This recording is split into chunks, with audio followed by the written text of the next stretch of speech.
Quando a gente fala em Forças Armadas do Brasil, o que vem à cabeça, né?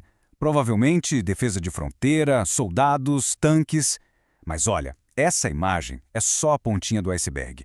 A história é muito mais complexa e cheia de facetas. Então bora mergulhar fundo e entender as várias camadas que formam essas instituições tão importantes para o nosso país. Na teoria, tá tudo lá na Constituição, preto no branco. Defender a pátria e garantir os poderes constituídos, a lei e a ordem. Parece bem direto, né? Coisa de manual. Mas... e quando o inimigo não é um exército invasor, mas sim um vírus? Ou quando o desafio é construir uma estrada no meio do nada na Amazônia? Ou até mesmo manter a paz num país do outro lado do oceano? É exatamente aí que a coisa começa a ficar fascinante. Então, para a gente começar a entender essa estrutura, vamos para o básico. Pensa assim, é uma força só, mas que atua em 3 áreas, 3 domínios, cada um com sua especialidade. E aqui a gente vê essa divisão bem desenhadinha. A Marinha, de olho na nossa Amazônia Azul, que é esse tesouro imenso no mar. O Exército, com a bota no chão, garantindo a segurança das nossas fronteiras terrestres, que, convenhamos, não são pequenas. E lá em cima, a Força Aérea Brasileira, a nossa FAB, cuidando de todo o espaço aéreo. Cada um no seu quadrado, né? Mas todos com o mesmo objetivo final: proteger a soberania do Brasil. Ok, mas é justamente aqui que aquele conceito tradicional de defesa começa a se esticar. As tarefas vão muito, mas muito além de só ficar de prontidão para uma ameaça de fora. Vamos ver como isso funciona aqui dentro do país. Um bom exemplo disso são as famosas operações de garantia da lei e da ordem, a tal da GLO. Mas um ponto super importante aqui. GLO não é rotina, de jeito nenhum. É exceção. É para ser usada só em último caso, sabe? Quando a coisa aperta de um jeito que as polícias já não conseguem resolver e tem que ser por tempo determinado e com ordem direta do presidente. É uma ferramenta bem séria.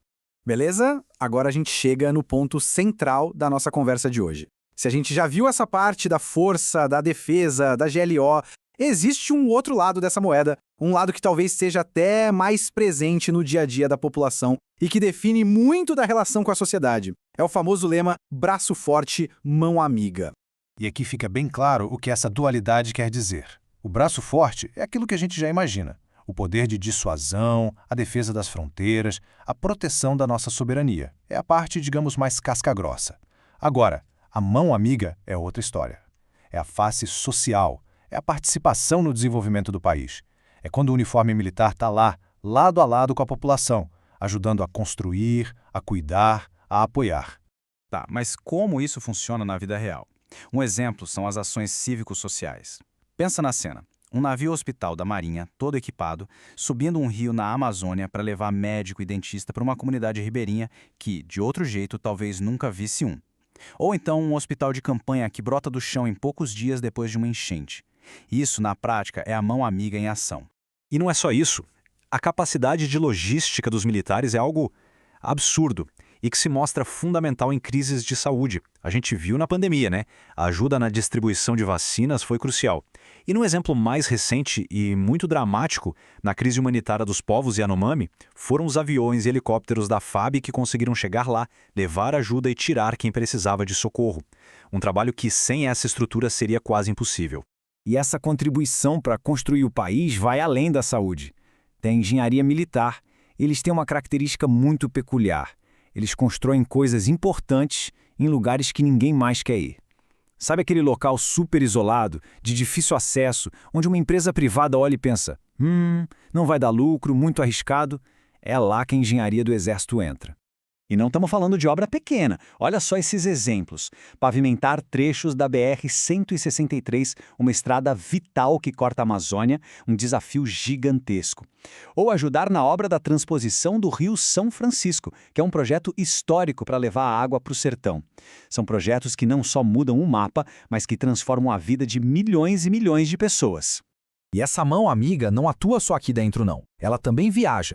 O caso mais famoso, sem dúvida, foi a liderança da missão de paz da ONU no Haiti, que durou 13 anos. E o Brasil não foi lá só para impor a ordem. A nossa tropa ficou conhecida por ter um foco mais humano, em ajudar na reconstrução do país. Isso é o que os especialistas chamam de soft power, ou poder suave. É usar a força militar não para guerra, mas para construir pontes, para fazer diplomacia e melhorar a imagem do Brasil lá fora. Bom, mas para conseguir ser esse braço forte e essa mão amiga de forma eficiente, não dá para contar com equipamento velho, né? A ferramenta tem que estar à altura do desafio. É por isso que existe um investimento constante em modernização.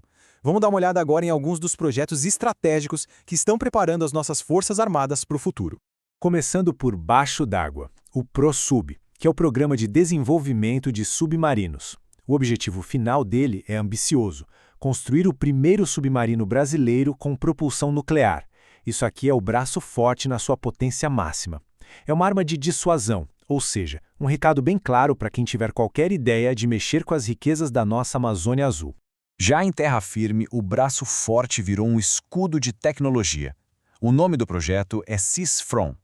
Pensa numa muralha virtual, com radares, sensores, câmeras, tudo integrado para vigiar aqueles mais de 15 mil quilômetros de fronteira. O objetivo é fechar a porta para o crime organizado, como o tráfico de drogas e o contrabando. E falando do Exército, a cavalaria está sendo renovada. Os novos blindados, como o Guarani e o Centauro II, são a nova espinha dorsal das tropas. Eles representam um salto de qualidade gigantesco em termos de proteção para os soldados, mobilidade no terreno e, claro, poder de fogo. É a modernização chegando com força total. E lá em cima, nos céus, a soberania agora tem um guardião de última geração, o caça Gripen F-39. Esse avião é simplesmente o que há de mais moderno. Ele coloca a Força Aérea Brasileira num outro patamar tecnológico, pronto para defender nosso espaço aéreo com uma velocidade e precisão impressionantes. E para fechar os equipamentos, um gigante com orgulho de ser brasileiro, o KC-390 Millennium. O legal desse avião é que ele é o exemplo perfeito do braço forte e da mão amiga numa máquina só. Ele pode ser braço forte transportando tropas ou reabastecendo caças no ar, e pode ser mão amiga levando toneladas de comida e remédios para uma região que sofreu um desastre. Um verdadeiro canivete suíço dos ares. Então, a gente viu de tudo um pouco. O lado defensor, o lado construtor, até o lado pacificador lá fora. E depois de ver todas essas faces, surge a grande pergunta, a questão de $1 milhão. Como é que se equilibra tudo isso? E essa pergunta não é só nossa, não. Ela está no centro do debate entre os maiores especialistas e estrategistas. Porque, veja bem, todo mundo concorda que a mão amiga é super importante, a população adora esse trabalho.